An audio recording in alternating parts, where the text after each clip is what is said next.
नमस्कार मित्रांनो, स्वागत आहे तुम्हा सर्वांचं स्टडी टॉक या यूट्यूब चॅनलवर।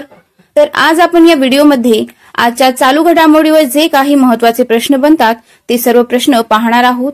तर पाहूयात प्रश्न क्रमांक पहिला। भारत आणि कोणत्या देशाने संयुक्तपणे सॅफ अंडर 19 महिला चॅम्पियनशिप 2024 चे विजेतेपद पटकावलेले आहे?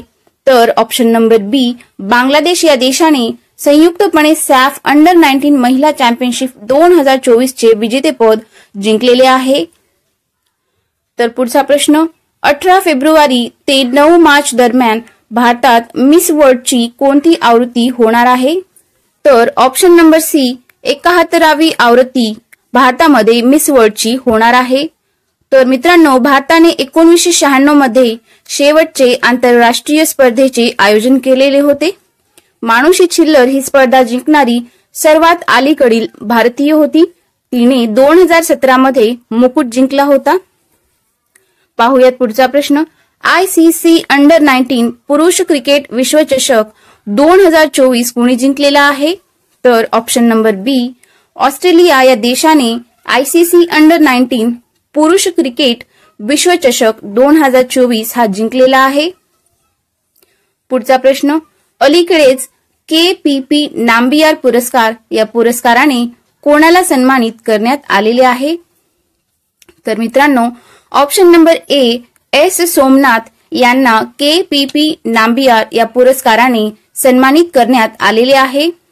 पाहूयात पुढचा प्रश्न, डॅश डॅश यांची चेन्नई सुपर किंग्सची ब्रँड अँबॅसेडर म्हणून नियुक्ती करण्यात आलेली आहे? तर ऑप्शन नंबर बी, कॅटरीना कैफ यांची CSK म्हणजेच चेन्नई सुपर किंग्सची ब्रँड अँबॅसेडर म्हणून नियुक्ती करण्यात आलेली आहे। पाहूयात पुढचा प्रश्न, फेब्रुवारीमध्ये ब्रह्मपुत्रा नदीकाठी पूर आणि धोक्याचा सामना करण्यासाठी ADB ने किती रकमेच्या कर्जावर स्वाक्षरी केलेली आहे? तर मित्रांनो, ऑप्शन नंबर ए, $200 मिलियन इतक्या रकमेच्या कर्जावर ही स्वाक्षरी करण्यात आलेली आहे। पाहूयात पुढचा प्रश्न, पेटीएम म्हणजेच ई कॉमर्स प्रायव्हेट लिमिटेड चे नाव बदलून काय ठेवण्यात आलेले आहे? तर ऑप्शन नंबर सी, पाई प्लॅटफॉर्म्स प्रायव्हेट लिमिटेड असं पेटीएमचं नवीन नाव ठेवण्यात आलेलं आहे। पुढचा प्रश्न, फिनलंडच्या देशाच्या राष्ट्रपती पदाची निवडणूक कोणी जिंकलेली आहे? तर option number D, Alexander stub यांनी फिनलंड देशाच्या राष्ट्रपती पदाची निवडणूक जिंकलेली आहे।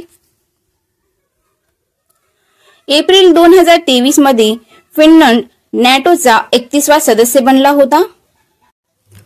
तर मित्रांनो, व्हिडिओ हेल्पफुल वाटला असेल तर व्हिडिओला लाईक आणि शेअर करा आणि चॅनलवरती नवीन असाल तर चॅनलला सबस्क्राईब करायला विसरू नका।